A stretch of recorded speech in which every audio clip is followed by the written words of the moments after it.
having a certain understanding of each and every module and the terminologies related to that particular module. And then in the last day, we will be practicing a certain questions on the basis of understanding of the four foundation classes. So do make sure join all the classes live if possible. Do make sure that you check recording session only in case of non-availability at that time. Otherwise, if you are coming live to the session, that's very much good for all of you. And also, if you have any doubt, immediately ask that doubt in the class so that I will explain that, and no issue will be there regarding the understanding of the topic. So first of all, as I have told you, module A and B both belongs to Indian economy part.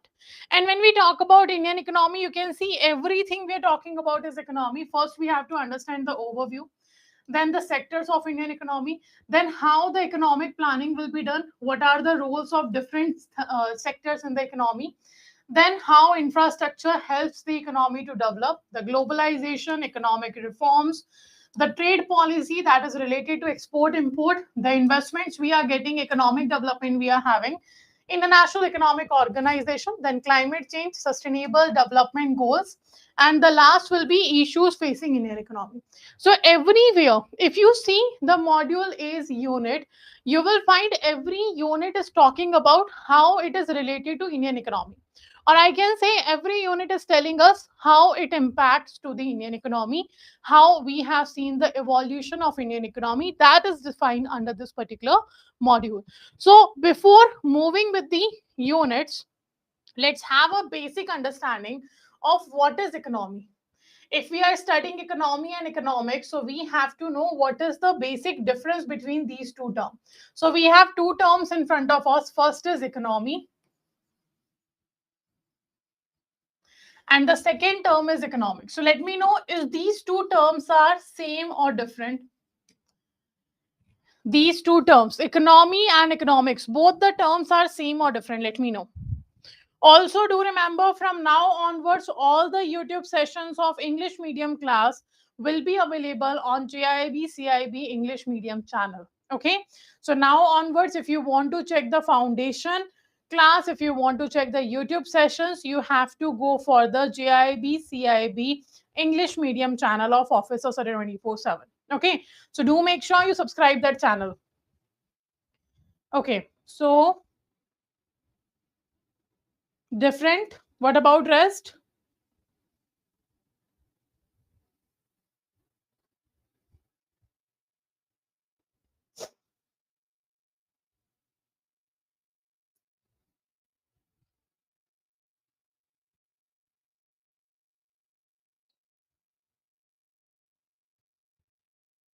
Everybody is saying it is different. Okay. So when we talk about these two subtopics or these two terms, let's understand these two terms. What are they? Economy is production, distribution, and consumption. That's very much good. So see, economics, we have always heard this term economics as a subject. In a school or in college or now in the competitive papers, we have seen or we have listened this word always as a subject. So economics is a subject. If it's a subject, something we are studying in this subject, right? So economics is what? It is the study of economy. When you study economy, this is known as economics, right? When we study the economy, it is known as what? It is known as the economics. Now, then what is economy? Why we are studying this? So economy is simply a system. It's what? It's a system in which production, distribution,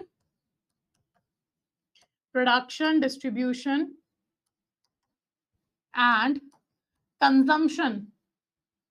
Production, distribution, and consumption of goods and services will be done. So it's a kind of system where we are producing, distributing, and consuming a certain goods and services. That system is known as economy. And when we study this system, that is known as economics. When we study this system, it is known as what? It is known as the economics. So economy is a system related to production, distribution, consumption of goods and services. The study of this system is known as economics. Okay. We can also relate like this. I can say economics is this is the first explanation of the term. This is the first explanation. The second explanation I'm writing down with that different color, that is a green. So the second way we can explain these two terms are what? I can say economics is a set of theories. I can say economics is a set of theories and principles. And when we use this set of theories in practical life, it is known as your economy. It is known as your economy. We can explain either way, right? First, we can say economy is a system in which production, distribution, and consumption of goods and services will be done. And the study of the system is known as economics. This is the first definition. Second, I can explain like economics is a set of theories or principles. When we use these theories or principles in the practical life, that is known as economy. Because let's say, if I talk about the set of theories, there is one theory: maximum utilization of minimum resources. That's one of the theory of economics. Like, because we know there is a scarcity of resources, it have been said that utilize maximum the resources available to you in the minimum way. So you have to make sure that whatever resources available to you, whatever minimum resources is available to you, you have to use it multiple way, in alternative way, or in maximum way. That you have to use. That is known as a theory of economics. And when we use it in practical life, that's our system where we try to produce the goods and services with the minimum raw material or with the minimum intermediate goods of ours. So the two ways have been given to us to define the economy and economics. Let me know both the ways is clear to all of you. Do write yes or no. Both the ways are clear to all of you. We can define economy and economics either way. Please write yes or no so that I can continue accordingly. Okay, I guess everybody is writing yes. Now, why it is important to study the economy, why it is important to study the system, and why it is important to have a set of theories and principles? Because not only in India but in every country there is a scarcity of resources. We have a scarcity of resources not only in India, in each and every country. Every country have a limited resources, but when it comes to the utilization or the needs of those resources will be maximum. So scarcity of resources is there, but unlimited needs and wants are there. Unlimited needs and wants are there. So you have limited resources, and with that limited resources, you have to fulfill the unlimited needs and wants of people. So what we have to do? We have to allocate these resources in such a way that we will be able to fulfill the needs and wants of maximum. So we have to do allocation in such a way that we will be able to fulfill their needs and wants. Okay, that's why this theory have been given: maximum utilization of minimum resources. You have a limited resources, you have a unlimited needs and wants, so you have to use, or you have to have such way to allocate your resources that maximum need or the maximum want of the people will be fulfilled. That's why there is need to study the economy, and that's why it is required that we will be having a set of theories or set of principles so that we can make this happen. So economics is what? It's simply giving us the ways how to allocate the resources, where to allocate the resources, in what way to allocate the resources, so that this unlimited needs and wants will be fulfilled. That's what the economy is telling us. And that's why it is important we study the economy. Right? Clear? Now, if I talk about economics, we have seen that why we are studying economics and etc. So the economics have been divided into two branches. There are two branches of economics. First is microeconomics, second is macroeconomics. So economics have been divided into two branches, microeconomics, macroeconomics. This have been done in 1933. In 1933, Mr. Ragnar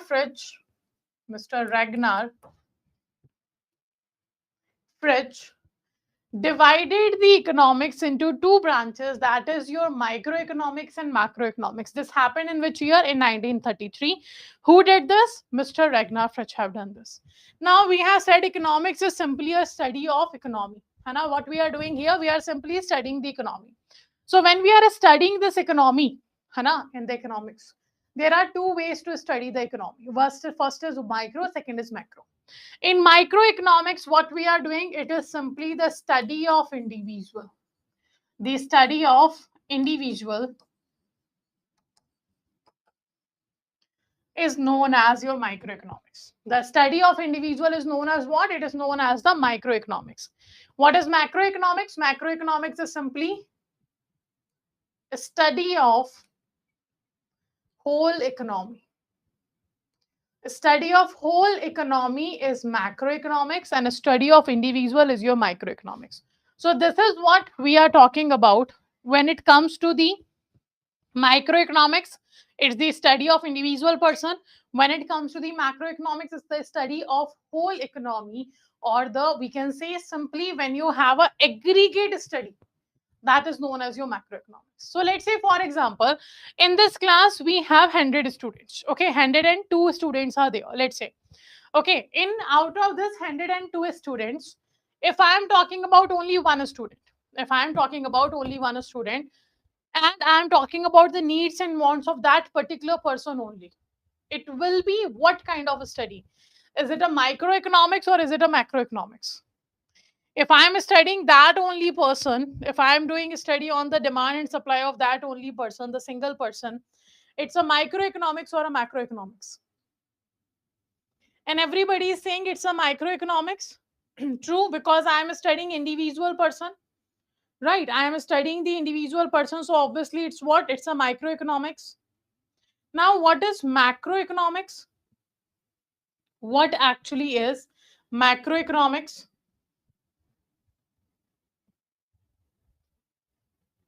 When we study whole student, when I am talking about the needs and wants of 102 students, that will be known as your macroeconomics, because you are studying together all the needs and wants of the students in the class, right? So that's the difference between micro and macro, and this have been divided by Mr. Ragnar Fritsch.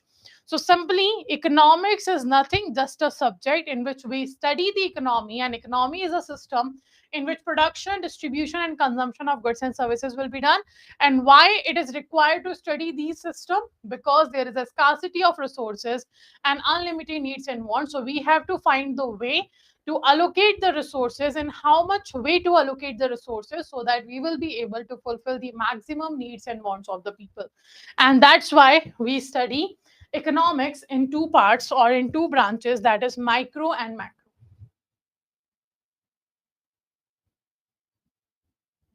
Okay, done. So this is what the micro and macroeconomics is. Okay, so basic introduction of economics I have given to you. Now, if I talk about the first unit, it talks about the overview of an Indian economy. What is overview? So overview talks about how the Indian economy evolved. If we talk about the Indian economy, how this economy evolved, that's what we're talking about. So we have first the British era. There was a British era in which Britishers has exploited Indian laborers. They have taken the raw material from our country. They have taken the capital of our country. So if we talk about Dr. Manmohan Singh, he used to be our prime minister, the former prime minister of our country. Dr. Manmohan Singh has said that India was the very crucial jewel for the British, but overall, this country was the poorest country in the world when Britishers were ruling us.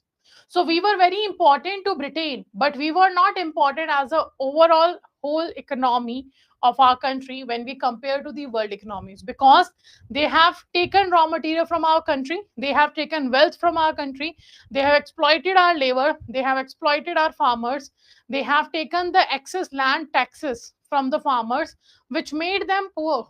And all the raw material used to go to the Britain, they used to produce the goods and services there, and from there they used to sell the goods and services.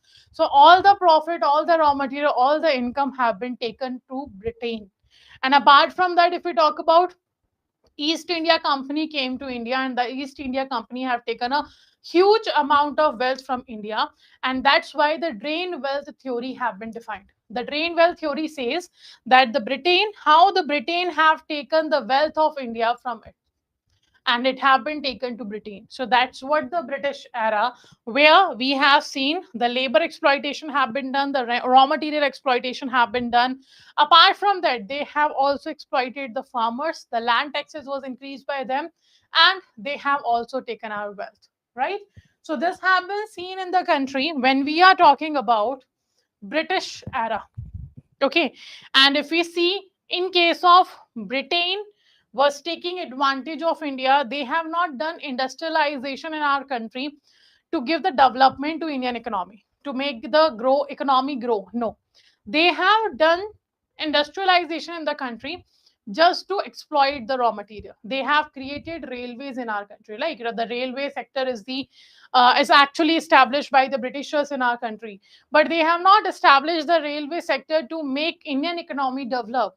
They have established that so that they will be capable of taking raw material from India to Britain, to make sure that from the different locality they will be able to make the raw material reach to the ports, so that from there the goods and services will be taken to the Britain. That was they have done. So British era study we have to be done. Then pre-independence, the pre-independence era, we have post-independence era. Okay, apart from that, we have post-liberalization. Acha, let me know when the liberalization was introduced in our country, when liberalization have been done in Indian economy. Let me know. So post-liberalization was there. Apart from that, we also have seen post-global financial crisis. We also had now the post-COVID-19. Post-COVID-19. So these are the phases that we have to study to understand the overview of Indian economy. Okay, and the liberalization was introduced in our country in 1991. Very good. So we had the LPG policy. Liberalization, privatization, globalization. That was the policy we had, right? So it was the LPG policy, 1991, when we have introduced the liberalization. The period after 1991 is known as your post-liberalization. Global financial crisis is also known as Lehman collapse. It is also known as Lehman collapse. Okay, and it happened in 2007 and 8. Achha, can someone tell me here what was the reason behind global financial crisis?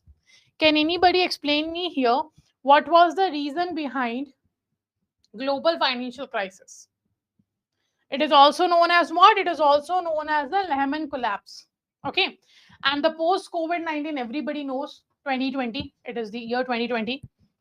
So let me know what was and why the global financial crisis have been seen.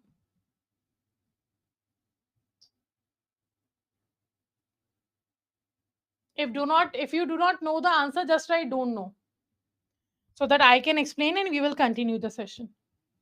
American bank failure, insurance company. What insurance company? Don't know. Mortgage loan have been given. That's true. Lehman Brothers bank fail. US bank failure. Don't know. Chalo, let's understand why this happened. It is available in our module D. In module D, we are going to discuss that in detail. In the CDS seller. So if we talk about first derivative, if we talk about the derivative is what?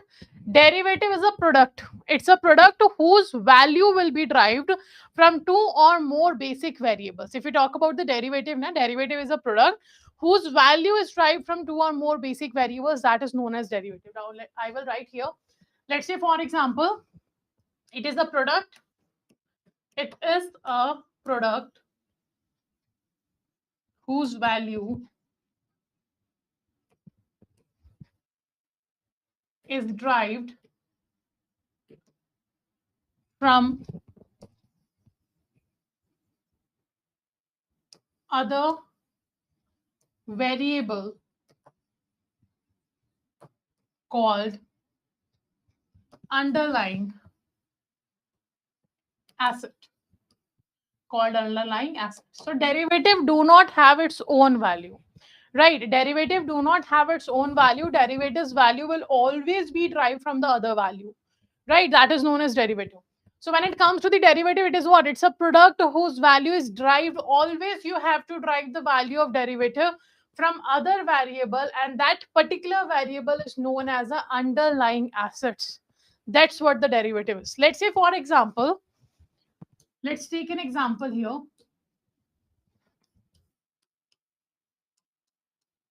I have, let's say there is a some exporter and importer. The two parties are there. One is exporter and another is importer. Exporter is in a USA and importer is in India. So we have, let's say, for example, given order to this particular exporter that we want this pen tab. Let's say we want this pen, okay? Like the stylish, we call it. Let's say we want a pen, for example. Okay, or I can write here stylish. Clear? Now exporter have said that I can manufacture these kind of product, all the standards what we want in this particular pen. We have ordered that exporter, and exporter agreed to us that I am ready to provide you the same standard quality product, right? So we have ordered, let's say 10,000 pen.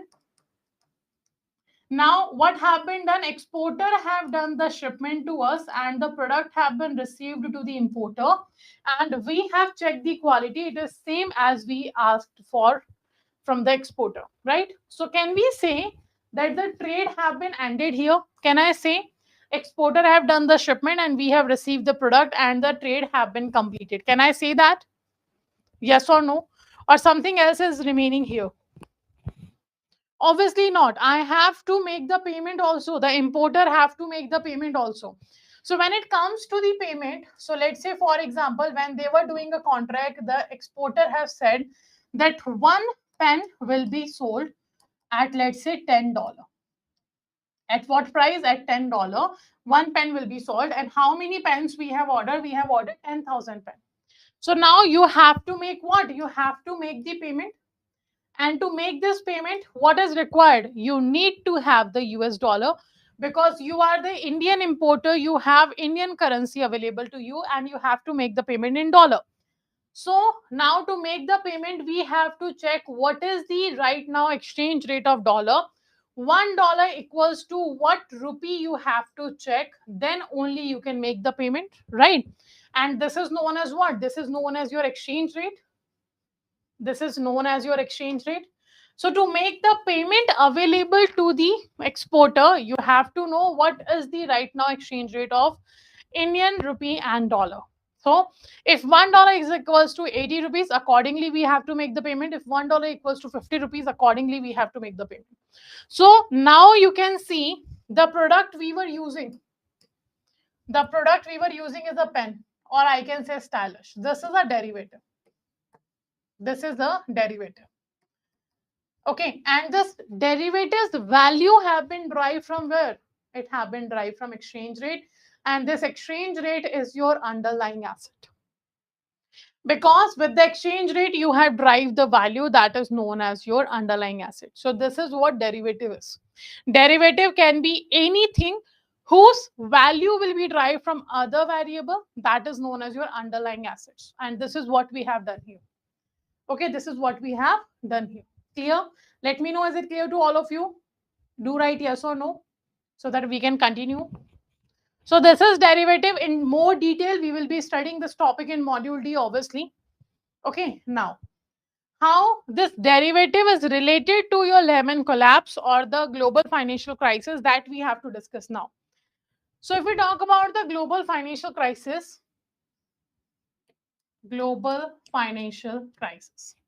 so what happened in USA? Banks was there. So banks have given loan to public. Banks have given loan to public. And obviously, if bank is giving loan to the public, the certain security collateral will be taken by the bank. So here, the public have given their land. It means the mortgage have been given or mortgage loan have been taken. Mortgage is immovable property. It's an immovable property. So to take a loan from the bank, people have given as a collateral their immovable property. That's obviously a land, right? To the bank. On the basis of that, bank have provided loan to the public. Now, this is the one scene. Now what happened? Bank have given loan to the public and have taken a mortgage in the security or as a collateral. But still there is a minor risk that this customer will not repay the loan. Right, obviously there is a credit risk no matter to whom bank is providing a loan.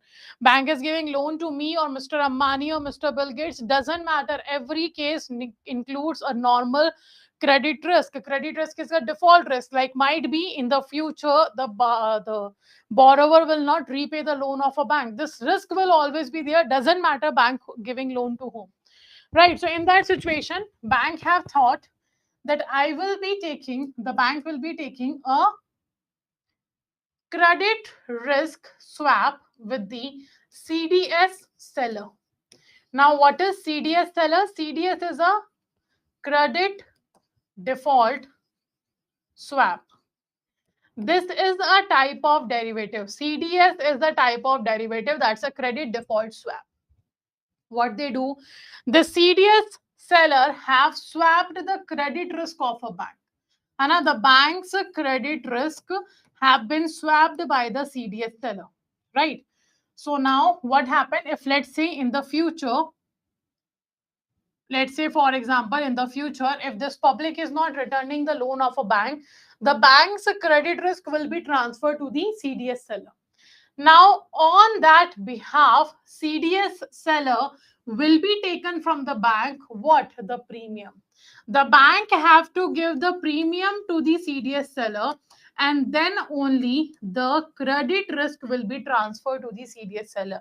So like we take insurance, let's say I have a two-wheeler and I have taken insurance of that two-wheeler.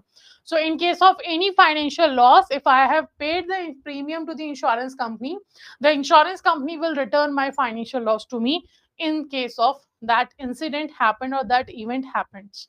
So the same thing is there. Bank will pay a certain premium to the CDS seller, and CDS seller will take the credit risk of your bank. This happened in the derivative of credit default swap. Okay, so what they have done, they have swapped their credit risk.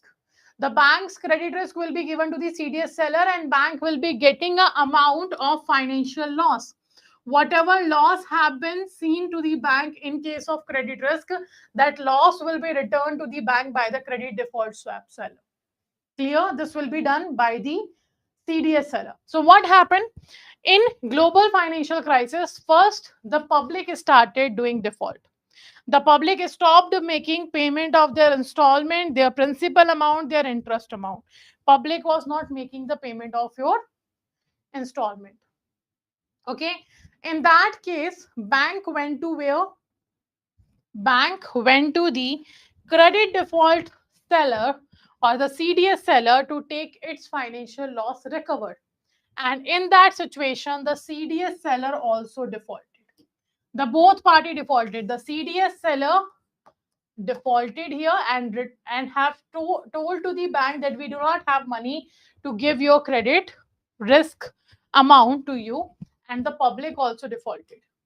So here the public have not paid the loan that bank have given to them, and on the other side, whatever premium bank have given to the CDS seller, that was also not returned. So that's how the bank failed, and that's how Bank of USA failed, and it impacted the global economy. And then it was called as the global financial crisis. Clear? Let me know. And Lehman Brothers was the one of the biggest CDS seller. Okay, Lehman Brothers was the biggest CDS seller at that time who have defaulted a big amount of credit risk. Let me know. Clear to all? Do write clear or yes so that I can move forward.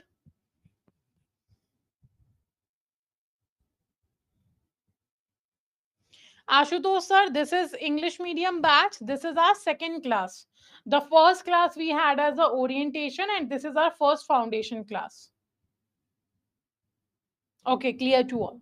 So this is how the global financial crisis happened in the country. Oh, sorry, in the global economy. Okay. So this is how the overview of Indian economy we have to study. Now, if I talk about the second unit talks about the sectors of Indian economy. Now, the Indian economy have been divided into three sectors mainly. And what are these three sectors? The Indian economy have been divided into three sectors, and those three sectors are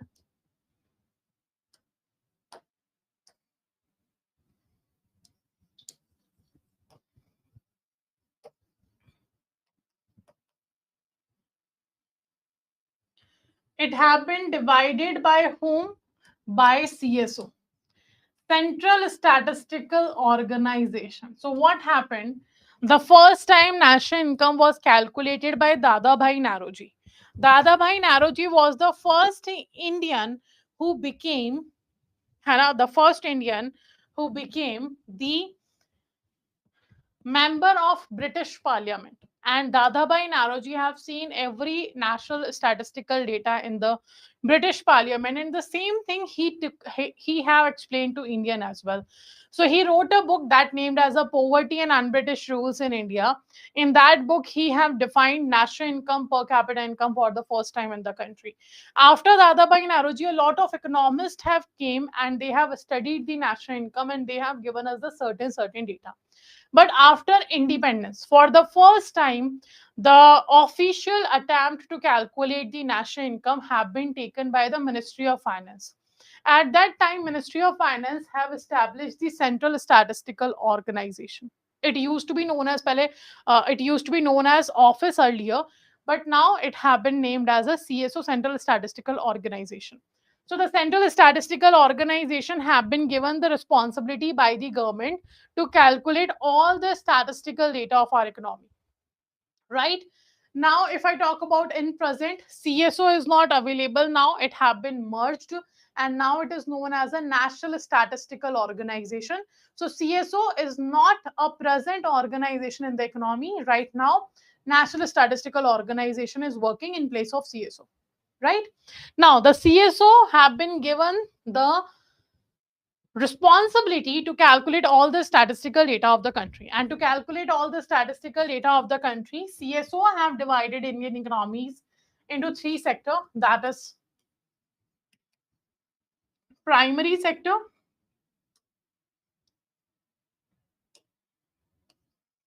second is secondary sector,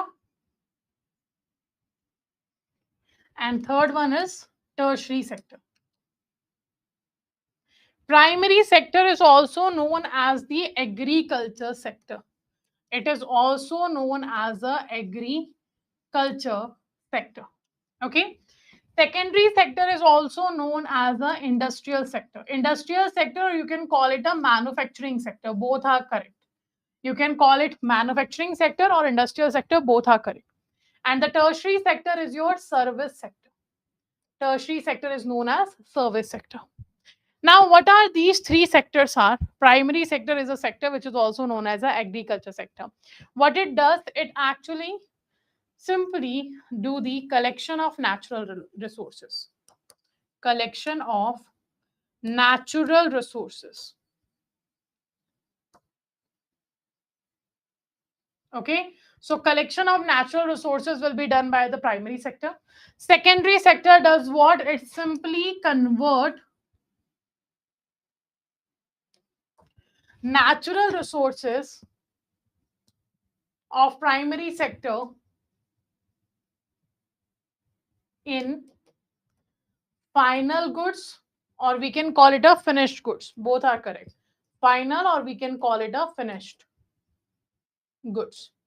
So by processing, the secondary sector convert the natural resources into the finished goods or the final goods. Both are same, right? So this is what the primary and secondary sector is doing. Primary sector simply collect the natural resources. Secondary sector simply convert the natural resources into final goods or a finished goods. And the tertiary sector, it provide services to the primary and secondary sector. It provide what? Intangible services to primary and secondary sector.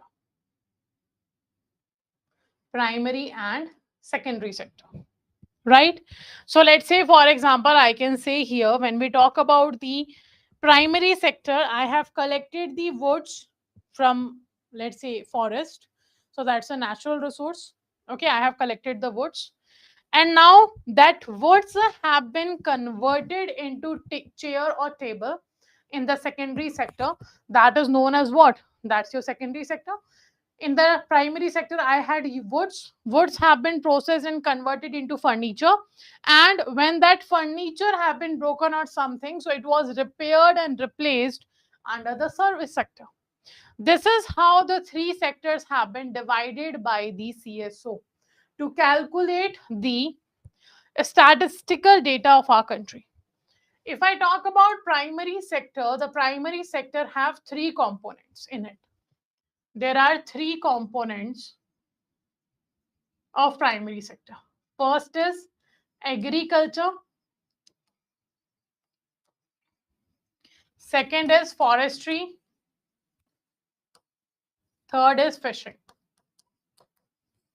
These are the three components of primary sector. Okay. Now, when I talk about secondary sector have four subsectors in it. First is manufacturing.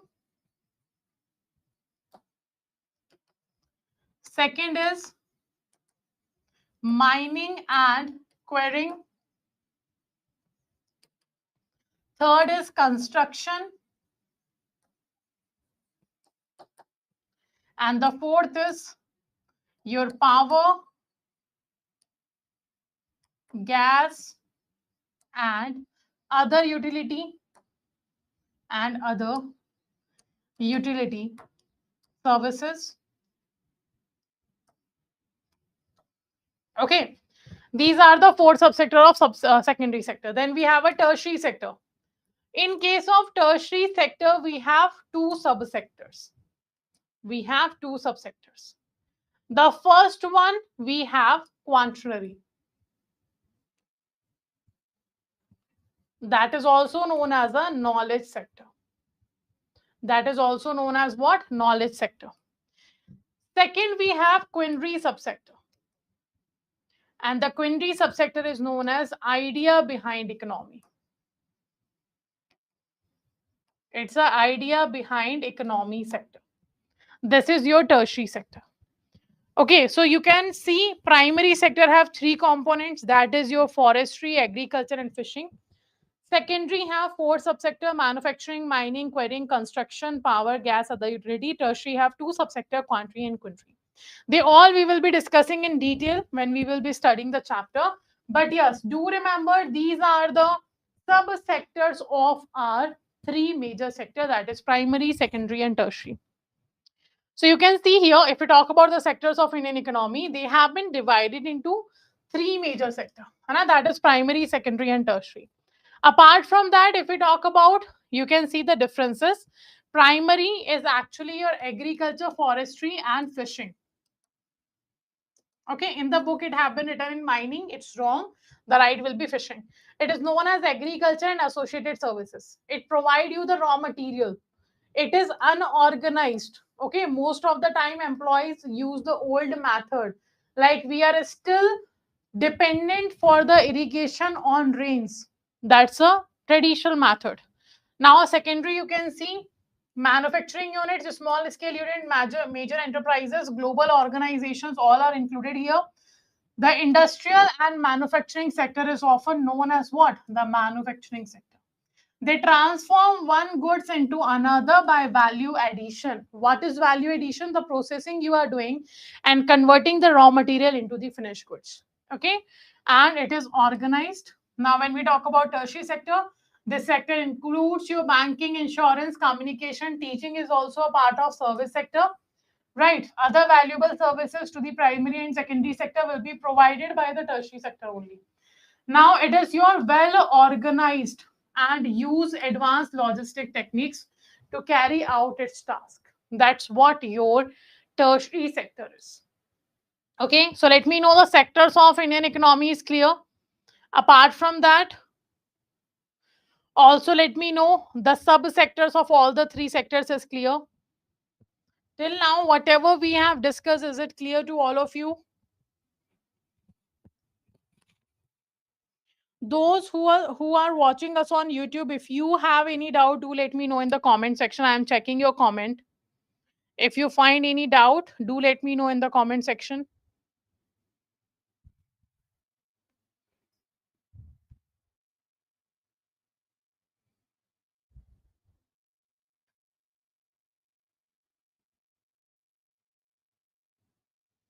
Okay, clear to all? Now, so you can see quantity sector is also known as what? It is also known as a knowledge sector. This have been asked in the paper. This category includes your activity like teaching, research, your development. The sector is by far most important in assessing the strength of an economy's human resource. If you want to know the strength of economy's human resource, then you have to go for this sector.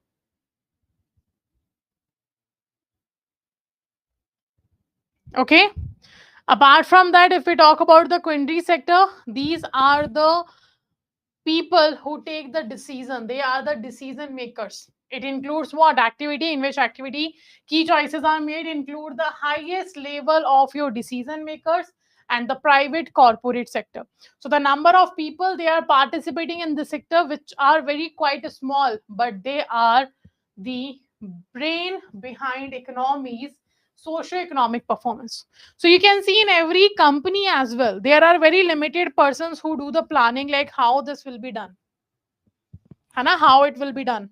But when it comes to the implementation, there are huge people who implement those ideas. So they are the brain behind ideas. They give us the idea, and accordingly we follow their idea to make it happen as a planning have been done to achieve our objective, to achieve our goals. Clear? So this is what the quantary and quinary sector is. Apart from that, sorry, we have a sunrise sector. Sunrise sector is a type of sector which is in fancy right now. It is not very famous. It have not been achieved the growth in the economy. It's an infancy sector, but it have a potential to have the significant growth in the future.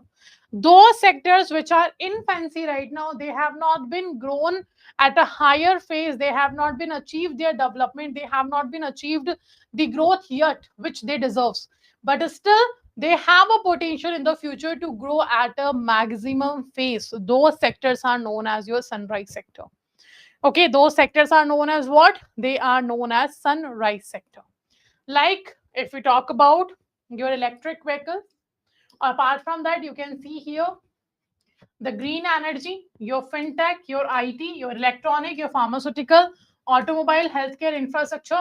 These are the certain sector which have a potential to grow in the future, to have a growth in the future, to have a potential growth in the future. They are right now infancy.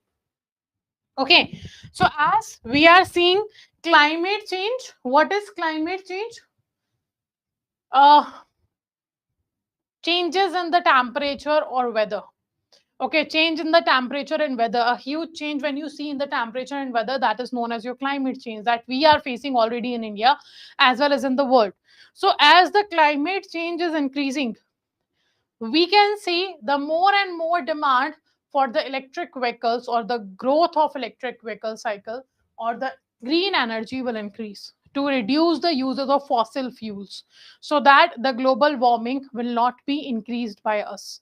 So this is what this is right now in fancy, but in future definitely the green energy will be a kind of energy which will be made compulsory or mandatory for each country to maximize their uses for, and that's what is known as your sunrise sector. Clear? So this was our first class. That's a foundation class. The from here onwards we will be covering in the next class the basic terms we will be covering in the next class. But yes, before ending the session, those who are watching us on YouTube, one second. Okay, those who are watching us on YouTube, this is the information for all of you that we are having these classes under the resolution batch. Okay, and this is your resolution batch, the comprehensive batch. If you want only IE IFS English medium batch, you can go for this batch also. All the batches are having a maximum discount on the code Y496 to enroll. First of all, you have to download the Adda 24/7 application. We have started the batch from 28th of June. So on 28th, we had the orientation class. Okay, we had the orientation class as you all have attended. Now from 1st to 5th July, from 1st to 5th July, we will be having a foundation class. Okay, and this foundation class is mandatory to all the candidates who have already enrolled in the batches or going to be enrolled. Because in foundation classes, I will be taking the important terms and will be discussing here. Those terms will be utilized in the in our chapters where the detailed study we are going to do. Okay, so from 1st to 5th July, we will be having a foundation, and from 8th of July, we will be starting a syllabus of our module A. Okay, so do not get confused if we are discussing a terms or the terminologies in a short way, because this is the foundation class. We are understanding the subject, we are understanding the modules, and then from 8th of July, we will be starting the syllabus of your module A. The timing of class will be the same, 7 to 8 p.m. that we are having on regularly for resolution batch. Okay, now, so to enroll, first of all, you have to download the Adda 24/7 application, and after downloading the application, this is what you will find. This is your home page. On the home page, you have to select your all JAIIB CAIIB course, then go with the JAIIB October 2024. When you scroll down, you will find all the batches are available and will be shown to you in this particular page. So you can see Maha batch is available, resolution batch is available. If you want to go with the individual subject batch, that is also available for AFM, IEIFS. How to enroll? The enroll process is very simple. Simply click on the batch you want to enroll, check the classes. This is your live classes will be available. Your test series will be available. Topic wise and full length mock test will be available. Ebooks will be also available to all of us, right? When you scroll down, you will find the study plan as well. This is the study plan section. All the 4 subject study plan have been uploaded here. So I will show you IEIFS. This is your IEIFS. We started from 28th of June. You can see the date. On 28th of June, we had the orientation class. Okay. And then we are having a foundation class 1, 2, 3, 4. And from 8th, we will be starting our module A. Then once the module will be ended, we will be having a module-wise test as well. So all the subjects study plan is available here. You can click on the study plan and you will find the syllabus or the study plan available. Okay. Now after that, just click on the buy now option and enter a code here. That will be your Y496. The code will be Y496. Okay, apply. Once you apply, you will find 80% discount here, but 1% additional discount will be available if you go and purchase from the Adda 24/7 application. So 1% points will be available. 6 months validity is there. Code will be Y496, and around 3,700 you have to pay for individual batch. This is a single comprehensive batch of yours, which will cover your live classes, which is available 24 into 7 in recording form. Then you also have your topic wise test, full length mock test ebooks available in this batch. But I would suggest, if you are going for October paper, just enroll in the Mahapack, because Mahapack will be having your upcoming revision batches, or if there is a crash course batch, if there is a JIIB, let's say MCQ batch is there, everything will be covered in the Mahapack. Everything is covered in the Mahapack. 6 plus 6 months and 12 plus 12 months validity. It means double validity is also going on in this Mahapack. And once you see the double validity is available, it means you have to pay the price of 6 months and you will be getting your 6 plus months validity. So this is, you can see all the details have been given here. You can scroll down and you will find all the details. These are the features of your Mahapack. It covers everything. Apart from that, the mini and Maha marathons will be also covered in this Mahapack. The process to enroll is same. Simply click on the buy now option, enter a code. Again, that will be Y496 and apply. Once you apply, you will find here again 80% discount, but this will be much more valuable comparative to the individual batch, because 81% discount, 1 year validity, code will be Y496, and around 5,700 you have to pay. So other batches will also be included here. Mini and Maha Marathon will also be included here.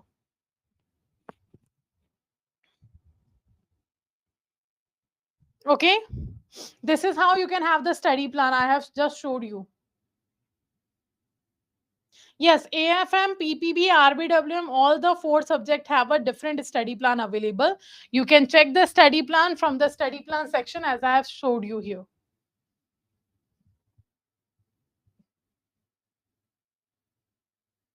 Okay.